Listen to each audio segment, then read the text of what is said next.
My name is Laura Simmons, and what I'm about to recount is an experience that has haunted me ever since it occurred. I've been a nurse at St. Augustine Hospital for over 10 years, and despite the countless nights spent comforting the sick and weary, nothing could have prepared me for the events of one night that changed everything. This is a story of terror, mystery, and the unknown, taking place on the night of November 15th, 2023, at precisely 11:45 p.m. The night began like any other. I was assigned the night shift in the ICU, a place I had come to know like the back of my hand.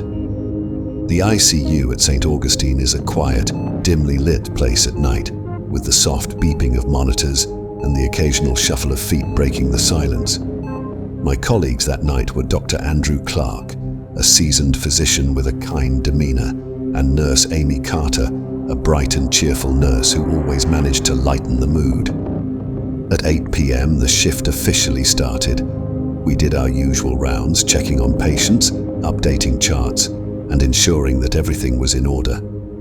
There was nothing out of the ordinary, just the usual hustle and bustle of a hospital. I remember feeling a sense of calm that night, a rare tranquility that seemed to settle over the ICU. By 10 p.m., the atmosphere began to change. I was checking on Mr. Thomas Hayes, an elderly man recovering from surgery. As I adjusted his IV, he suddenly grabbed my wrist with surprising strength. His eyes were wide with fear.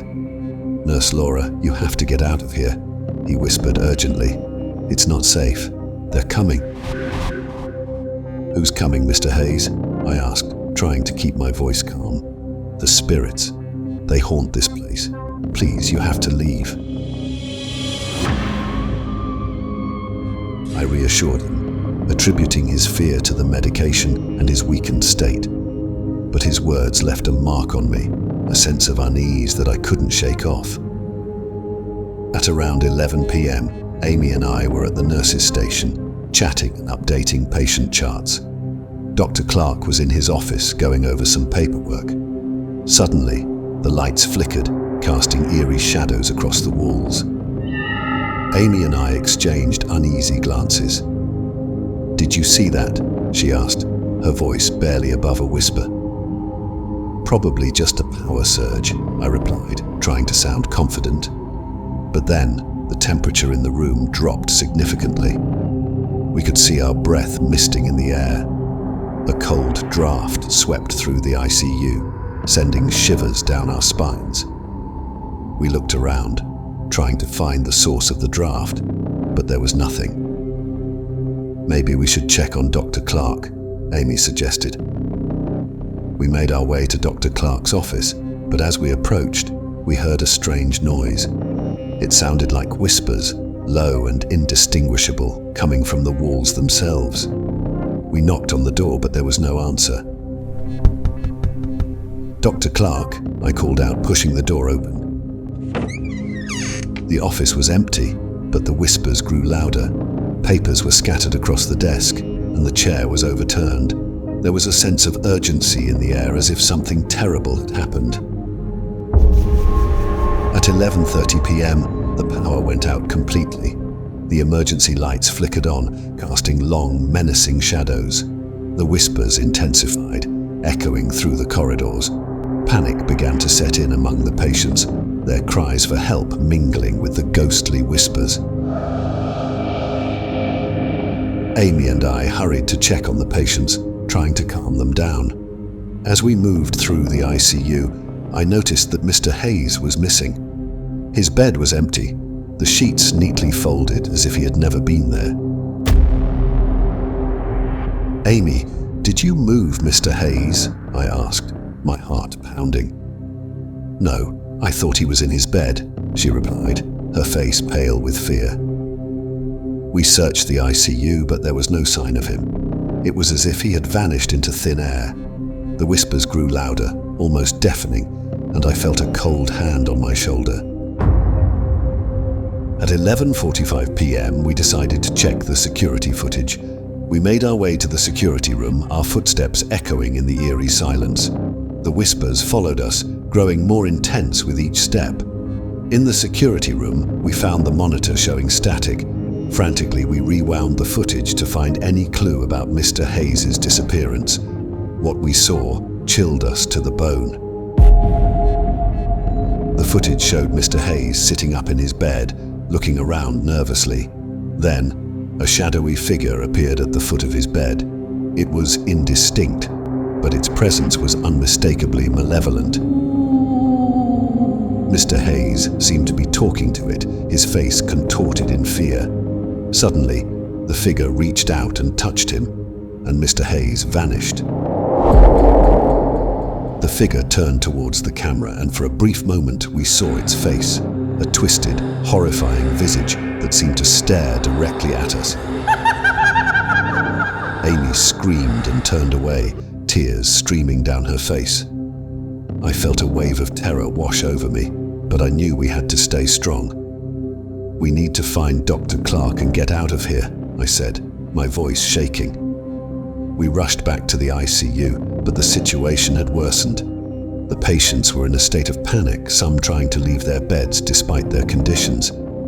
The whispers were now a cacophony of voices, each more terrifying than the last. As we tried to calm the patients, the shadowy figure appeared again. It moved through the room, its presence causing the temperature to plummet. I could feel its malevolent gaze on me, and I knew it was coming for us. "Laura, we need to go now," Amy yelled, grabbing my arm. We ran through the corridors, the figure pursuing us.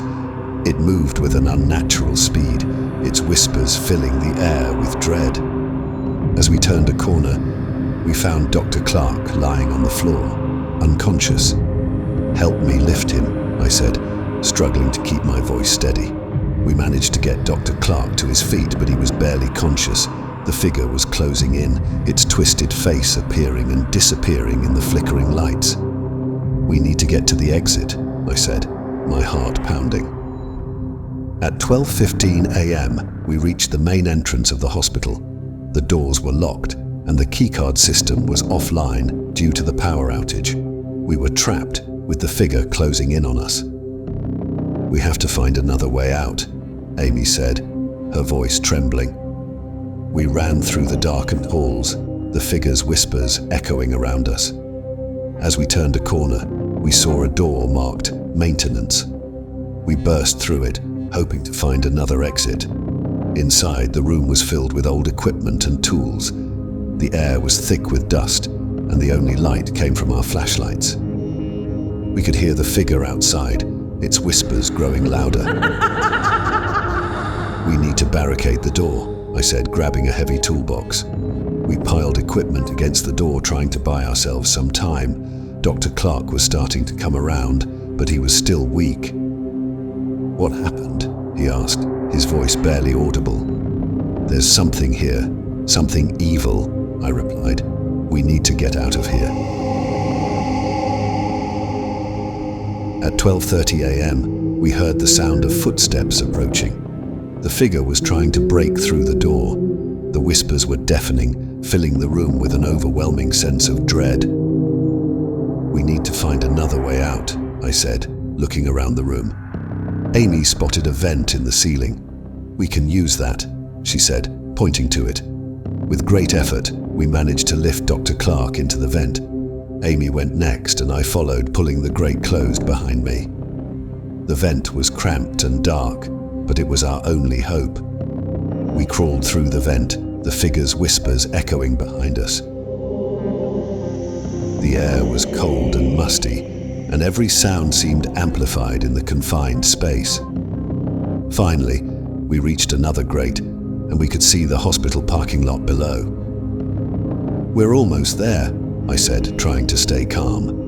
We pried the grate open and climbed down into the parking lot. The night was cold and clear, a stark contrast to the nightmare inside the hospital.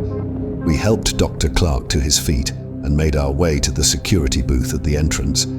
The security guard on duty, Paul, was surprised to see us. "What are you doing out here?" he asked, looking confused.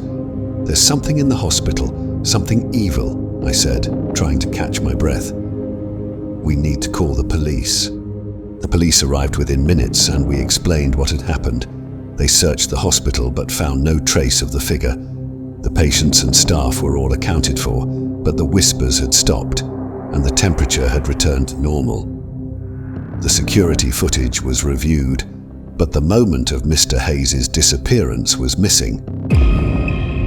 The cameras had gone offline for a few minutes, and when they came back on, there was no sign of him. The hospital was put on lockdown, and an investigation was launched. Despite extensive searches and interviews, no explanation was found for the events of that night. Mr. Hayes was never found.